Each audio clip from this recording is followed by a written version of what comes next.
Beliau adalah Hindun binti Abi Umayyah bin Mughirah al-Makhzumiyah al-Qursiyah. Ayahnya adalah putra dari salah seorang Quraisy yang disegani dan terkenal dengan kedermawanannya. Ayahnya dijuluki sebagai Bizadi Rokabi, yakni seorang pengembara yang berbekal. Dijuluki demikian karena apabila dia melakukan perjalanan, ia tidak pernah lupa mengajak teman dan juga membawa perbekalan. Bahkan, ia mencukupi bekal milik temannya. Adapun ibu beliau bernama Atikah binti Amir bin Robi'ah al-Kinaniyah yang terhormat.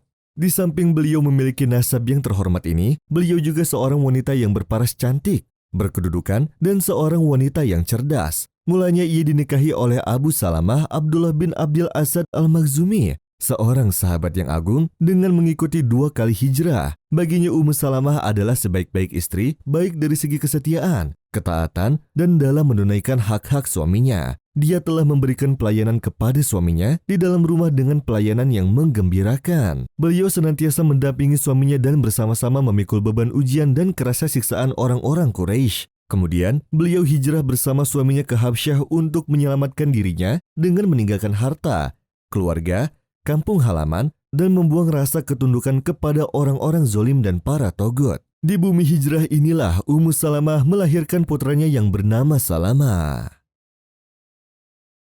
Kisah Ummu Salamah bersamaan dengan disobeknya naskah pemboikatan terhadap kaum muslimin dan kaumnya Abu Thalib.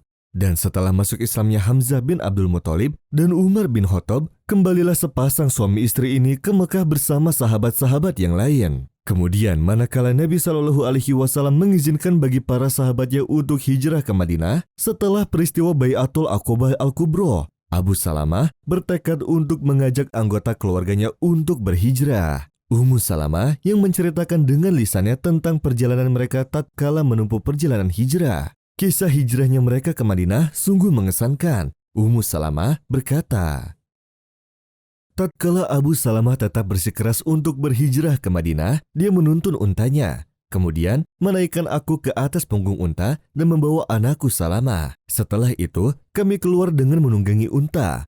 Tatkala orang-orang dari Bani Mughirah melihat kami, mereka segera mencegat kami dan berkata, jika dirimu saja yang berangkat, maka kami tidak akan kuasa untuk mencegahnya. Namun bagaimana dengan saudara kami Ummu Salamah yang berasal dari Bani Mughirah ini? Apakah kami akan membiarkanmu membawanya ke negeri asing? Kemudian mereka merenggut tali kendali unta dari tangannya dan mencegah aku untuk pergi bersamanya. Ketika Bani Abdul Asad dari kaum Abi Salamah melihat hal itu, mereka marah dan saling memperebutkan Salamah hingga berhasil mengambilnya dari paman-pamannya. Mereka mengatakan, tidak, demi Allah, kami tidak akan membiarkan anak laki-laki kami bersamanya jika kalian memisahkan istrinya dari keluarga laki-laki kami. Mereka memperebutkan anakku Salamah lalu melepaskan tangannya.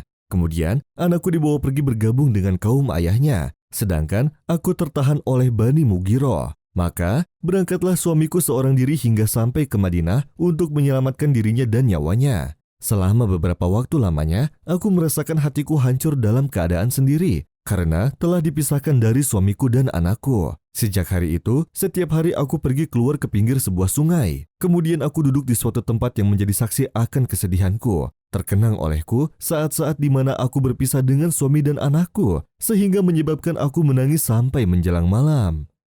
Kebiasaan tersebut aku lakukan kurang lebih selama 1 tahun, sehingga ada seorang laki-laki dari kaum pamanku yang melewatiku tatkala melihat kondisiku menjadi iba. Kemudian berkata kepada orang-orang dari kaumku, apakah kalian tidak membiarkan wanita yang miskin ini untuk keluar? Sungguh, kalian telah memisahkannya dengan suami dan anaknya.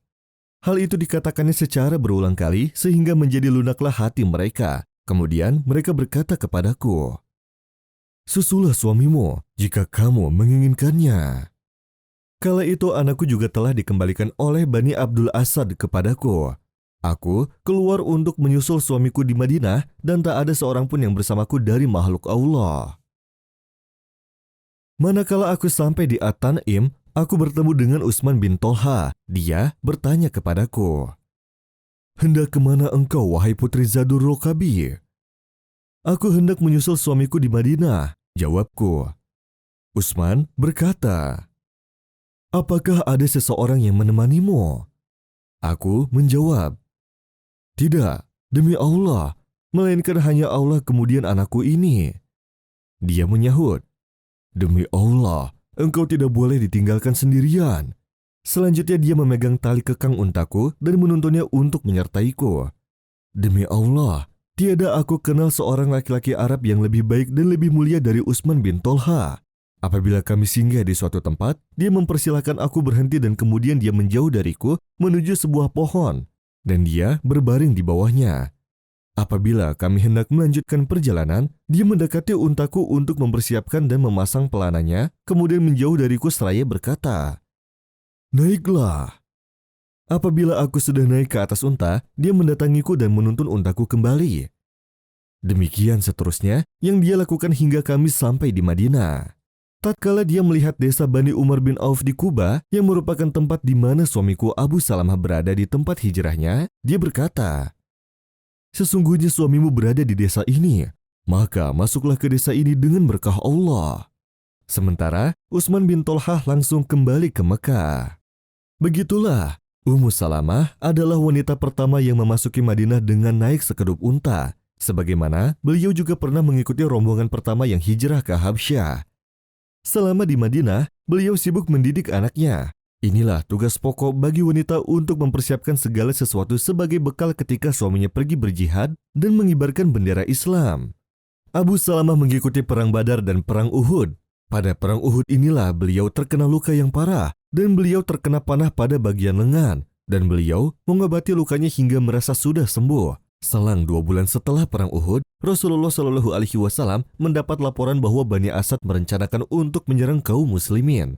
Kemudian, beliau memanggil Abu Salamah untuk mempercayakan kepadanya untuk membawa bendera pasukan menuju Cotton, yakni sebuah gunung yang berpuncak tinggi dengan disertai pasukan sebanyak 150 orang. Di antara mereka adalah Ubaidullah bin Al-Jarrah dan Sa'ad bin Abi Waqqas. Abu Salamah melaksanakan perintah Nabi Shallallahu Alaihi Wasallam untuk menghadapi musuh dengan antusias. Beliau menggerakkan pasukannya pada gelapnya subuh saat musuh lengah. Maka usailah peperangan dengan kemenangan kaum muslimin sehingga mereka kembali dalam keadaan selamat dan membawa ghanimah. Di samping itu, mereka dapat mengembalikan sesuatu yang hilang, yakni kewibawaan kaum muslimin tatkala Perang Uhud.